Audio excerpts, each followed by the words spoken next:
Welcome to The Rooted Warriors, the podcast where the bonds of sisterhood are not just celebrated, but explored through laughter, tears, and everything in between. Join me and my two dearest friends as we dive deep into the roots of our own friendships, sharing stories and challenges.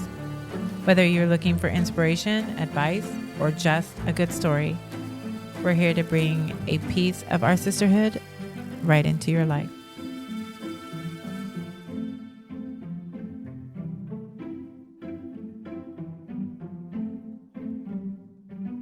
Welcome back. Hey. Well, hello there. Hello. Long time no see. No, it's been so long. A hamburger or two. We must Dude, catch that up. burger was fire. Let's talk about that, Bob. Bob's Burger. Okay, let's first talk about Smash Town and how I tried to go there because they are my favorite burger place. After And 5. then, right. After 5. Because they don't open until 5. Yes. It broke my heart. Yeah, I know. I had to get over it. But Bob saved the day, and they are so good. It was fire. You liked it? I did. I Mine- passed on it. I don't know. Whatever. He's going to Get go to out of here. dinner. He's going to go to dinner with his Uncle The Bob. fries were all right. Yeah, but- he but liked the they- fries. They were put in the microwave and their molecules were rearranged. We and talk everything. about that all the time. He We knows. don't. He's a fan. Oh, that's right. Yeah, I pay attention. I need to stop being surprised.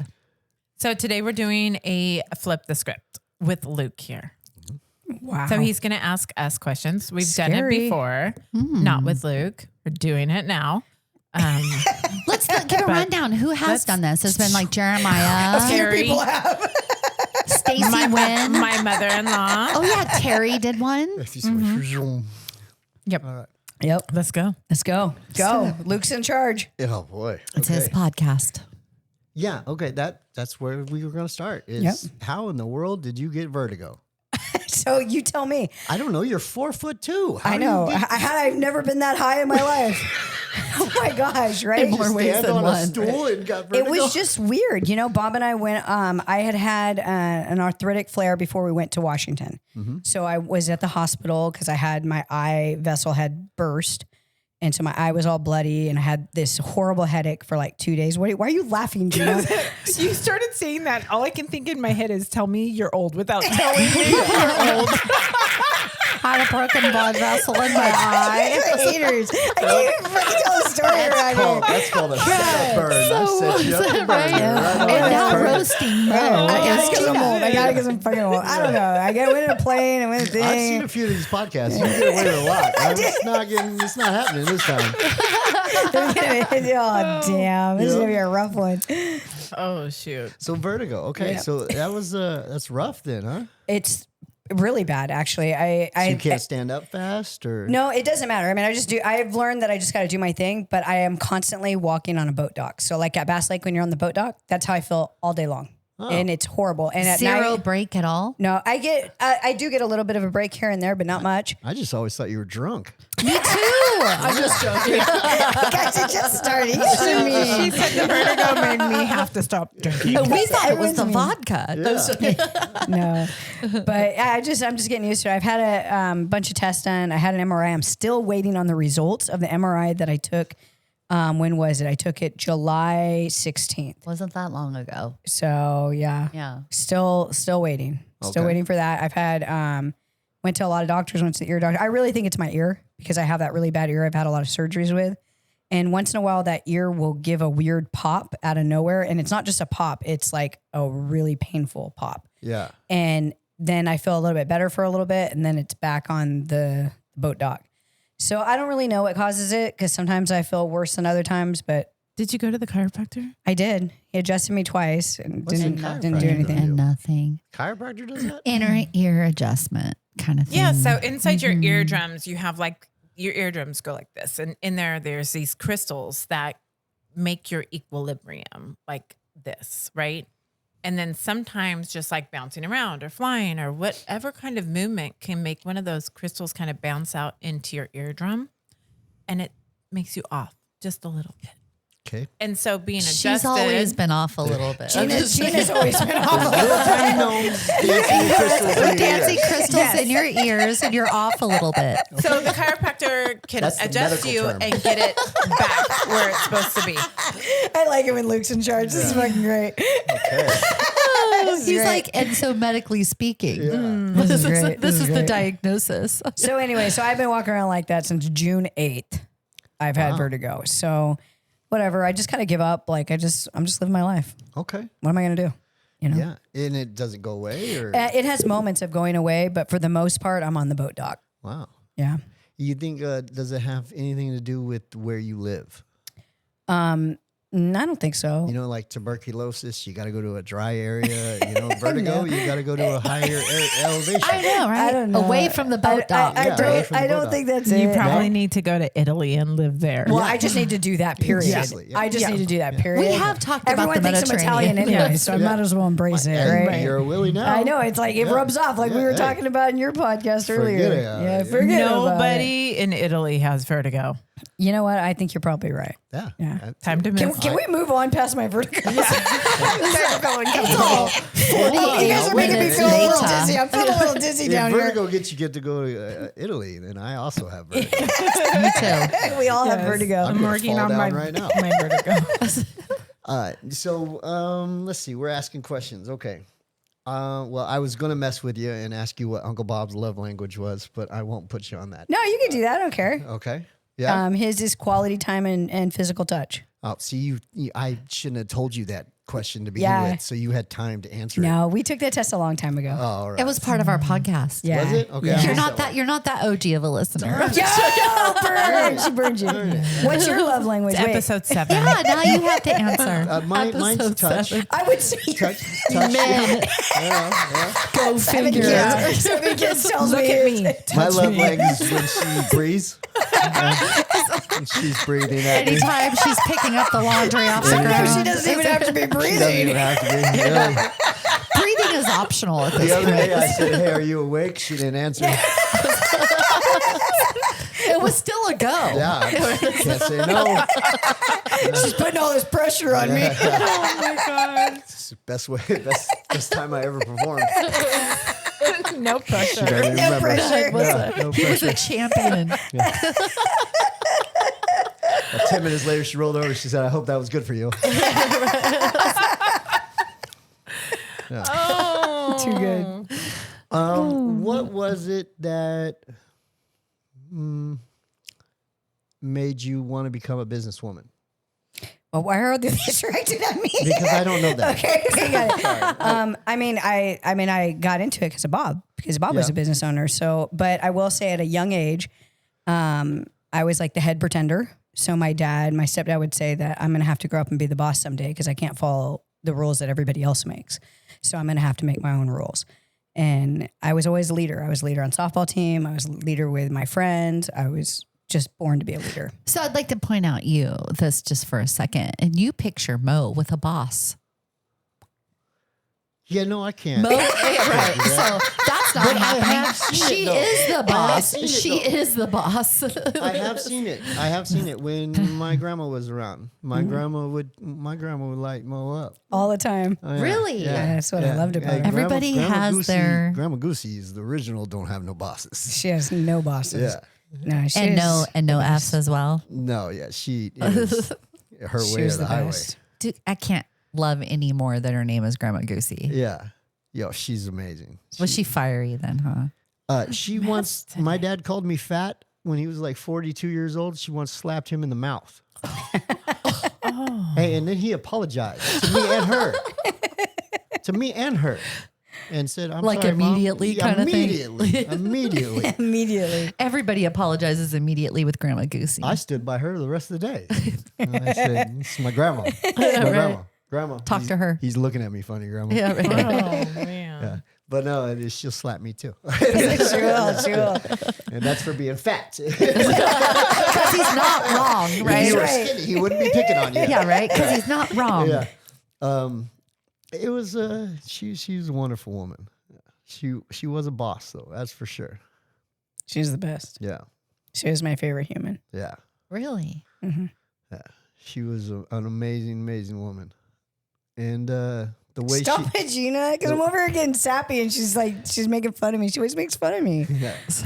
Well, I'm not allowed to have feelings. Is she going like this? It's rare. And I'm playing my violin. It's just well, she had a very special part of Yeah. our lives. Yeah. So, I Yeah. mean, She even was your more nana. even more for you too. She felt a void that Yeah. was sorely needed. Were you the first grandchild? She's not my grandma. Yeah, she's not. She's my mother-in-law. Yeah, Yeah, it's Bob's mother-in-law. mom. Bob's Oh shoot! Yeah. I Yeah. just figured So Grandma me and- Goosey, me like and I'm Mo- supposed almost to the do. same Y'all age. say it like We're I only know. a year apart. Yeah, Luke me and I and are Mo are the only a same year age. apart. Oh, I pretty see. much. So like when she was marrying my Uncle Bob, she was grown, but we were actually the same The age. same age. Mm-hmm. So we kind of grew up with my grandma together. Mm-hmm. So it's not my Aunt Mo, it's like my cousin Mo, but really it's my Aunt Mo. It's whatever. But it's really like my sister. Kind of, Does that make sense? right? It is Yeah. kind of like that. Because Yeah. Aunt Mo doesn't really fit it And either. Uncle Bob is really like my grandpa. It's Just kidding, Uncle Bob. Which would be really weird. It's kind of weird. It's this whole weird family thing. So I know Yeah. Monica has talked about her mother-in-law and taking care of Joyce at the end of her life. Mhm. They moved Joyce into the house. So it just occurred to me that it was her mother-in-law, and Yeah. I do remember you saying that you did take care of. You were a Yeah. caregiver. Yeah, but for- like that was like, you Yep. know, I got you. Okay. So that wasn't the biggest moment of No, your life with not grandma, even though. close. No, because No, that grandma was did a like- lot of mentoring to you. she when was you my were- everything. Yeah. Oh, yeah. Yeah. And you know what? I make no bones about that. what an honor. Mhm. I don't know if I can do this. I brought up taking care of her at the end of her life because it's such an honor. It was an honor. It is and that was such the whole an thing. honor. That's how I felt about my mother. So I Yeah. know to you, it Grandma was very, hated it.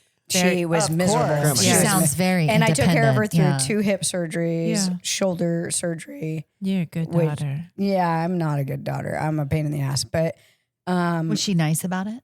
no, she was a No. pain in the ass Yeah. herself. Yes, And she I had to call was. Uncle Ronnie. On Was one he of the mean? Was she times, not on mean? this last time, but on her second hip surgery, she was just a nightmare. And she wouldn't take pain medicine Yeah. because she's stubborn and she doesn't want to get addicted to pain medicine. I mean, this woman needs to get You're addicted to 88 something. years old. You're not going to be addicted. Girl, Yeah, we it's want okay, you Grandma, to be you're gonna make it. You got 6 addicted. months left. Come So on. she was, Right? she We was want you to be hideous this particular time. I mean, it was like unbelievable. So finally, I just called Uncle Ronnie on her ass because Uncle Ronnie's the ultimate alpha. And it's funny because when people see him, they don't think he's the alpha, but he is the ultimate alpha of that group. But he's so balanced. Like he's so He's the chill. ultimate alpha. Yeah, He's- exactly. He's the ultimate alpha. See, the version you guys met too It's is different. not the It's version. different. He didn't have to be, but when he needs to be, I bet Polished. he'll. It's a polished version Exactly. that we you got. guys got 100%. the after cancer version. Yeah. Yeah, it's a we little got the different. 270 pound, 6'3" Oh, shoot. giant man version. Man. Yeah. And so I finally called him crying, which, you know, is a big deal for me to even, you know, be like that. But I called him and I was like, I don't know what to do with her. Like she is not happy. Doesn't want to take her meds. She is mad at me because I got her Greek yogurt. I'm not quite sure why this is a problem because she loves yogurt. I just bought yogurt. I bought the most expensive yogurt. trying to be. I don't know. Like I'm literally cooking everything for her. I'm doing everything for her, and she's mad at me. I don't know what to do. She doesn't love me. I'm crying. So next thing I know, like a couple hours later, Uncle Ronnie is at the door. Yep. And I'm like, Uncle Ron's here because I'm in See, there. that's I'm in how there my chopping uncles stuff for are. dinner. Yeah. I'm chopping stuff for dinner. Grandma's there in her chair. And Bob answers the door, and he has that voice every time he sees his brother. Hello, Hey, how's goes? I'm like, oh God, it must be. there's It my must brother be. Bob. Yeah, Must right. be Ron or Ray is here. Yeah, I'm like, yeah. what the heck? So I look up, and it's Uncle Ronnie, and he is like swaggering in there, like just all man, Like, swaggering listen in. here, lady. Yep. Yeah, He right. swaggers in, and Grandma goes, "Oh, what are you doing here?" And he goes, "I'm here because I hear that you've been giving Mo a tough time. Yep. Have you been being mean to Mo?" And Grandma's like, "Well, no, I just." He goes, "No, you've been being mean to Mo. I don't appreciate it. You're not going to do that. She's helping you. What is so bad that you got to act like this?" Well, it's just, I don't like the Greek. I swear Stop to God, it was the talking. Greek Yeah, right. yogurt. The whole thing was on the Greek yogurt. Oh. And she was all worked up on the Greek yogurt. I'm like, I'm not saying she has to. I'll never offer a Greek yogurt. I happened to buy the Greek yogurt. I don't know what's a problem. But anyways, Uncle Ron just laid shit down, and Grandma was sweet as pie after that. Yeah. And like, so for the next 2 weeks, she was fine. It was like no problems. Growing up, Grandma She had her on was the head of speed the dial. household. Oh yeah, Grandma was the head of the household. The And head of then- the family. The head of the family, absolutely. Yeah, not even a question. And then Grandpa was quiet, but he always had that soft voice that was heard. Correct? Like he was Strong. He was strong and heard, but quiet. Yeah, like Grandma was the boss. When she came of age, where it wasn't where that was going, my dad kind of stepped in He did. and did that kind of thing. And I see a lot of that with you now. Yeah, I can never fill those shoes, but when they're gone, someone's going to have to, and it's not going to be me. No one's going to listen to me. Yeah, no one listens to anyone in this family. Yeah. But everybody listens to Hannah. That's right. Hannah's going to take it. Hannah's the next one. But no, Grandma Goosey was the best, the very best of the best. Yeah. And, whenever like Bob and I were struggling at all, whether it be, in our relationship with work, whatever, it's like, hey, let's go to Bass Lake. I need to know what her real name was. Joyce. How did she get to be Goosey? I want to be Grandma Goose. So my name doesn't sound like Goosey either. So I had a speech impediment when I was a kid. Yeah. And my grandma liked ducks. And she always had these geese these porcelain geese that she had. And I broke one. And you shameful man, you. Well, I blamed it on Tara. And Tara got in trouble. And I don't know if that's when it started, but somehow we just started calling her Goosey. And then all of us started calling her Goosey. Yeah, just became her name, I guess. I don't really know the story exactly. But it was me. I started. Yeah. So note to Tara self. says it's her. Have lots of. Well, me and Tara can box about it. She might win. Have lots of. She plays pickleball. She don't want to win. Have lots of ceramic geese around you. So all right, what's your next question? Give us a different different question. Yeah, I don't know now. Well, what is something that you guys have been through that made you change the way you thought about your lives? So what huge moment in your life made you think, man, I either got to change or this is what I'm going to do for the rest of my life? I know that. I was 13 years old. I was 14. I'd been gone for a year. I had the living shit beat out of me by a biker that I was with, sitting on a hilltop because I ran away. I had blood all over my face. I was filthy. I thought, I can't live like this. I gotta figure out how to get out of this. Okay. And that's where it started. Okay. So that was my moment. And thank you for that. And after we're done, will you put down his name in the Yeah, right. in the club he was with? And the last place you saw him. Yeah, I'll take care of that. Me, I would have to say the thing that made me change everything, I don't talk about it a lot, I guess, is maybe I didn't think I could handle my life anymore. And so I said, I can't do this anymore. And I heard, oh, good, because I can. And now you can lean on me. And I think that was like the biggest turning point in my life, was realizing that I'm not in control. Yeah. Yeah. Wow. Absolutely. Mm-hmm. I'm going to say the most impactful thing that's happened to me would be my mom dying. Okay. And spending the year taking care of her, and then watching her suffer. Yeah. Just makes you kind of think about it a lot, actually, what we get to take with us when we die. Mm-hmm. So I think that is, I watched her take her last breath and thought she couldn't take anything with her, right? Yeah. You just take your life and your memories. It's like nothing else even mattered. No, and it was what was surrounding her when she, closed her eyes and took her last breath. That's all. It's like you get to a point in your life and you kind of turn around and go, not what I built with my hands or like businesses or anything like that. Cause I don't think that's just survival, but who do I have to lean on? Who do I have that checks in on me? What relationships did I build to get to this moment? And, relationship, whether it's with my kids or my siblings or my family, I think in the end, it just teaches you that this life is just about loving people. And accepting people. I was just outside looking in, and this had nothing to do with me. But as a mom, watching her pass and have Gina laying in front of her and my husband laying behind her, and those are her babies. You know what I mean? To me, that was what she was taking with her, were those prayers and those, I don't know. It was just very much like where else would you want to be? That was like the perfect place right there. She was surrounded by love. You know what I mean? That to me was the coolest thing, was that. So like to watch her go through that was, I don't know. You just sit there sort of in awe watching kind of. There was a book I just read called Tuesdays with Maury. Have you guys read that book? I've heard of it. I I have never not. read it. So this book is about it's written by actually a sports writer, which is kind of funny. He went to college and became a sports writer. But when he was in college, he had a professor and they became really close. And he was kind of a mentor to him. And so much so that when the boy graduated, he had given him, the professor, a really nice briefcase. And they were really close. And he said, make sure you keep in touch. Goes on with his life, becomes a famous sports writer, never really reaches out again to this professor. And they used to meet on Tuesdays. So that's where that name comes from. And all of a sudden he's watching a nighttime TV program, and on the news is Maury. And he's like, oh, what's this guy doing on there? And it's that he just got diagnosed with ALS and he's going to die.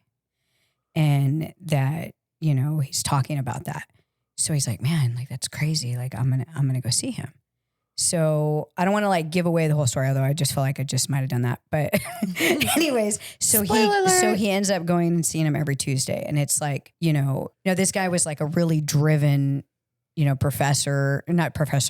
writer and very ambitious. And he was, youngish. So he's like 40 at the time. Right. And he hasn't been married yet. He doesn't have any children. It's all about making money.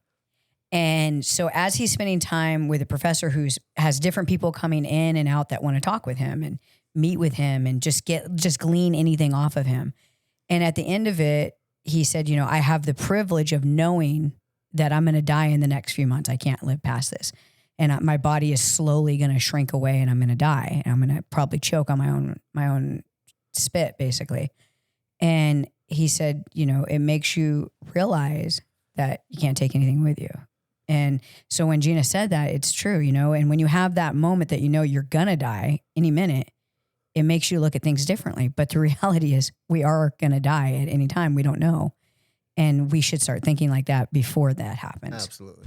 But it's a hard thing to get your mind around. But it's a really good read. It's a short read. I recommend it to everyone. Right. It's not a Christian book by any means, but it is just a good life book. Well, a lot of people call that morbid, but really it's not. It's perspective. It's not morbid. It's perspective. It's like we don't, none of us get out of this alive. Yeah, death is not So morbid. where are you putting? That's life. It's That's inevitable. part of life. And Yeah. it's like being aware, right? Yeah. So Adam and I went on a hike the other day in the middle of nowhere in Livermore. And as we're kind of driving into the hike, I'm like, do we have anything like, do we have a plan if there's like a mountain lion or do we have some Benadryl in the You car? have Adam. Throw Adam in front of the lion. What are you talking about? He looks over at me and he's like, why would you even like bring that energy to us? And I'm like, I don't think I'm bringing that energy. I think I'm bringing awareness to my environment.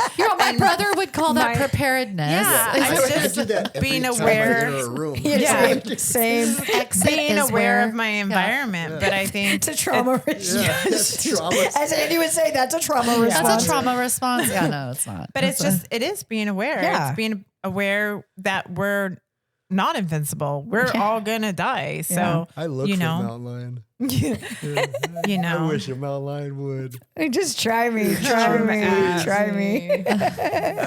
wake up Give early. me something to talk about. All right. what else you got? What else you got, buddy? Yeah, let's see what else you have. Shoot. I was gonna say something, but then I forgot. Oh, Yeah. good. Yeah, we're at that stage. Right. No. Let me see. We were talking about. Oh, yes, I remember. I wanted to ask you because you brought up adoption in the other podcast. Mm-hmm. I wanted to ask you personally, Mm-hmm. how much do you think that my adoption has affected our family? Like as far as in Negative and positive. Yeah. So I think So let me reiterate. Yeah. Should I feel justified in the way I feel? yes, Okay, that's what yeah. because it should never be looked at as a negative thing, and I think sometimes it was looked at as a negative thing, not by your parents Yeah. by any means, but I think by others. Yeah. And I think that when a child is adopted and they misbehave, or they have issues, it's because they're adopted. Yeah. Rather than maybe you could have done a better job as a parent, or maybe that kid has a bent that they were born with, that's passed or maybe on. Their kids That was and passed on yeah. from genetic things. Yeah. And that's a possibility. And so I think it's always looked at as it's the kid's fault that they're bad because they're adopted. And I think that was on you. And I don't think anybody meant to put it on you, but I think that it was definitely around your neck. It was a weight. Yeah. So Mm-hmm. I'm glad that someone saw that it makes me feel justified that I'm not, it's not all just in my head. Yeah. Because at some point where, an adopted kid thinks maybe it is just me. Maybe I'm the one that feels. I think all bad kids feel And like how that. When you typical is it? misbehave, Yeah. when you misbehave as a child, Yeah. and you're getting in trouble for it, you're I like, used to wait. I'll wait till my real dad comes and Yeah. picks me up. I had a Oh, I dream. tried I had that that. dream. Right. I would dream that my real dad was some like special man that was going to come on a horse and save me. Yeah. And no, that's not how it was at all. Well, they say don't meet your heroes. It's true because they'll disappoint you. I met my real mom. Yeah. Yeah, they'll disappoint you. It was. Well, and isn't that the case of humans? Because they will disappoint you 100% of the time. Yeah. And that's the thing is Parents it included. made me appreciate my mom and dad even more.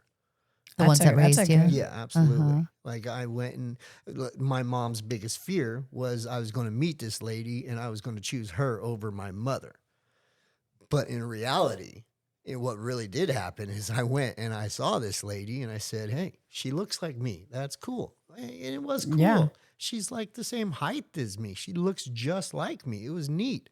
But then we got to talking and she's immature and she doesn't really have a lot going on for herself mentally or even, she wasn't able to give me anything that I needed because I already had everything I needed. That's why she made the right call. Yeah. She made the right call. Yeah, absolutely. And she did. So I shook her hand, told her thank you for everything she ever did to me. And So values are not genetic. no, Those were instilled in you. absolutely.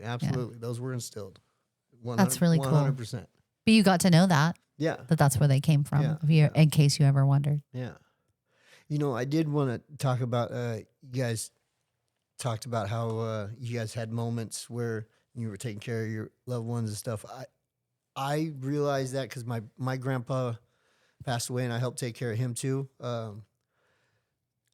But I wanted to make sure that I had moments with my dad before he did pass away. And he's in great health now and probably outlived me. But we did go to WrestleMania a few years ago, which was So cool. huge. So cool. And it was pretty neat to watch this little old man get excited like a little kid again. That's fun. And like I told you, I grew up a very athletic family. Mm-hmm. Well, we also grew up huge wrestling fans. And my dad and my uncles, they used to go down to the LA Auditorium back in the 60s or whatever. And during intermissions, they would jump the fence and pretend to wrestle each other in the ring. And they would get in the ring and they would mess with each other. And they were all giant, like they were all big as the wrestlers. So they had those stories, those Lakewood stories that you hear I grew up with. And then every Saturday, me and my dad, we would never get along. We'd always be fighting. I'd always be either ignoring him or we'd be fighting or I'd do something wrong. But every Saturday, we'd lay in front of that TV, we'd watch that wrestling, and we'd get along and we would bond. And it would create this magical moment. So a little while ago, a couple years ago, I saved up a lot of money. He of course didn't need to save any money, but I gave him the money I saved and I told him, here, this is what we can do. I can get us seats that are way up in the nosebleeds, or you can take what I got and put it towards, and we can get some really good seats. We get the good ones. Yeah. So we got the really, really good seats, right? That's So we're awesome. sitting front row. That's WrestleMania. amazing. So cool. He hated it. He was so mad and Really? angry. We were in LA traffic, so my dad, he's fumblers, and It set the tone it for set the him. tone, so he was so mad. And then we waited in line, and I got a video of him, and I'm like, "You excited about WrestleMania?" And you can see his face. He's like, "Yeah, whatever. Just hurry up." But by the time the main event happened when Roman Reigns and Cody Rhodes were fighting, and I looked over him and I got a video of him, and he's got his hands up and he's screaming at the top of his lungs. And Such a kid he's again. acting like he's 12 years old, and I got a picture of it, and That's it's like so pure cool. joy. I And Because love that that. 12-year-old boy in Yeah. him never got to do that. Yeah. So I love that. that's the memories that I'll take. I love not, that. Not the other ones, not Not the negative ones. the negative ones. And I think that's the big thing. It's like, you know, you had a weight on your neck, whether, you know, somebody put it on there or you put it on yourself, whatever it is, doesn't matter. You know, I know that I had that for sure. And I can't speak for the girls, but I know I did. And, you know, you just got to get past it. Yeah. And at the end of the day, I want to remember the good shit when I die. Yeah. I don't want to be focused on all the negative and what a piece of shit I was growing up. I don't want to remember all that. I don't remember all the bad things that happened to me. I want to remember the positive. Yeah. And I want to be the positive for others too. I think I spent so much time playing the victim Yes. I ended up being a victim of Word. society, and I ended up going to prison. I ended up Right? being Nailed it. I ended up Fucking being nailed it. what I didn't want to be. And when I got out of prison, I said, I'm not going to be a victim no more. I'm going to accept everything. I'm going to accept God's path. I'm going to accept my life. This is me. Yes. I'm like, I told you guys, I was 40 something, fat, toothless. I came out, didn't have no money, didn't have no job, didn't have nothing. I didn't think I was ever going to date again. Right. Like, who would want me? You Right. know? And then I moved to a town where no one knew me. So Right. then I was screwed on top of it because I didn't have any clout. Yeah. So then I accepted it. And I said, you know what? Just show me the path. And he did. And that's what it comes with the love for your parents. You can't be a victim anymore. You can't say, my dad beat me. This is why I was like that. I accept everything that he did to me. Then I accept everything he does to me now. I love him. That man did everything he could, the best he could do at the time. Yeah. And that's what you got to do. You just have to accept it. Yes. Once you do, 100%. you're a lot better. don't you think as a dad yourself that like just hearing your kids saying words that you just said would be just so freeing? Yeah. Yeah, absolutely. Like that's all we all really want to hear is that that's the well, right I there feel as a free parent. to say it too because I know he doesn't know technology, so he'll never hear it. Right.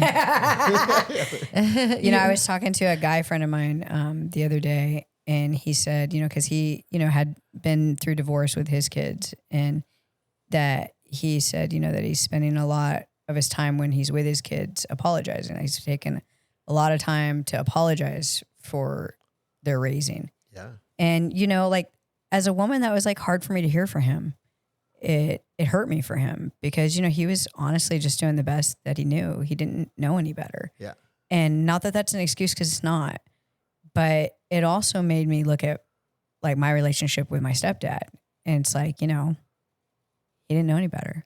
Yeah. And he did the best with what he had. And I'm thankful that he put a roof over my head and shoes on my feet and taught me things and made me tough. And I'm thankful for that. And I feel the same way. I had an alcoholic for a stepdad. My dad was not present, and I can blame my mom for not leaving him or not whatever, but the stability that he actually did bring to my life, or at least the balance that he brought there as a male figure, knowing that I had to answer to something that was greater than my mom and I kind of thing. Just the love that he didn't have to put in but did mattered so much. Yeah. Like it doesn't matter like what else it was paired with when they selflessly do something like that. And I hope our kids have the same amount of grace and as we do with our parents. And because I know that for sure, all four of us here have things that we could be bitter about and disrespectful about, but we all choose to love our parents and we choose to be thankful and to have gratitude with them. And I hope that when we get to be a certain age that our kids have the same thing with us. It's weird because it seems like a hard way out. Like just be grateful, but really it's the easy way out. It is the easy way out. Is just to surrender to it And and you're not forgive. angry. Like, just I'm be done so with much it. less angry Right. since So I much. decided So much not less to be a angry. hater. Like Right. I'm not gonna blame you. I'm not gonna hate you. I'm not, you know, and certain things will happen. Like I'm not like totally immune to it, right? Like things will happen. You know, like when my stepdad got out of the hospital after I did all that stuff for his house and then he like shit all over me with his words. And, you know, it was like a trauma response, as Andy would say. Like I went back to feeling like that hurt kid that was angry, and which is always my first reaction is anger. And so I was like, no, like I'm not going to let that happen. Like I love him no matter what. Like he's a fumbler. Like I love him. Like it is what it is. It's like an even if, not an So it only is what if it is. thing. It's whatever. I didn't do this for gratitude. Yeah. I did it because it was the right thing to do. And you're not you gotta forgiving for them either. Constantly remind your inner child that. Though. Yeah. That's the 'Cause your inner problem. child wants the gratification. It wants that, Wants to feel loved and you know, appreciated. You're proud of me, right? Yeah, because I did this for you. Aren't you happy for me? Yeah. Aren't you happy? Aren't you Yeah. proud of me? I did this for you. Validation. But it's also childish, and It's childish. It and 100% is. and it's a pride thing too. And it's like, no, I don't need that. And we were never promised that. No, it's silly. You know what So I mean? I just hope that our children will do the same thing for I us. agree. It kind of puts it in perspective. My dad says, and I tell my son this too. He says, once you're able to beat me up, hopefully I'll have enough respect. You'll have enough respect for me to know that you won't want to. Yeah, Does that make sense? absolutely. And I tell my kid that once you're able to do it, I hope you won't. I hope you won't, because you'll love me enough Mm. to where you Respect me. forgive me Understand enough. how much I love you. Yeah. And, Yeah. And that's the whole thing is you're grateful for everything that you hated me for. I love that. And that's the Because I think a lot of dads say that. Like, one of these days, I know we're going to have to go to blows. But really, Yeah. in the end, what you're hoping is that, what you just said. yeah, is we don't ever You have raised to. them differently. Yeah. Yeah. Right. Yeah. Oh. But until then, you're not going to be able to. Yeah. Yeah. Until then, remember Yeah, right. that. Old man strength speaks the volumes. moment that you can, and that's the epiphany of it, is the moment that you're actually able to. You won't want to. But will you? Yeah. Because you'll have so much respect for that man that You won't do it. won't need to. I love that. I do Me too. too. For the experience Yeah. and for the love and for the effort. So what else you got for us, Liv? No, that was it. That's all you got? Yeah, You gonna wrap it up, Yeah, Liv? love us and leave us just Oh, like that. man, huh? that was easy. Jeez. Well, thanks What for else should I that. talk about? I don't know. I don't know, whatever you want. That's your what we're here for. podcast. This is yours. I don't know. I've ran out of questions. I made up the last three. Yeah, I have no idea what else. That's gonna do it. Yeah. That's good. All right. That works Well- for me. Well, that's why it's called Flip the Script. All right. Thank you. No problem. Thank you. Hey, tribe. Thanks for tuning in to our Flip the Script with Luke. What a reminder that when we change the voices and the questions, we get to see life from a whole new angle. Luke brought us laughs, honesty, and a perspective that shook things up in the very best of ways. Sometimes the rich conversations don't come from having all the answers, but they come from being willing to ask a better question. Until next time, this is Mighty Mo. Feel blessed, be blessed.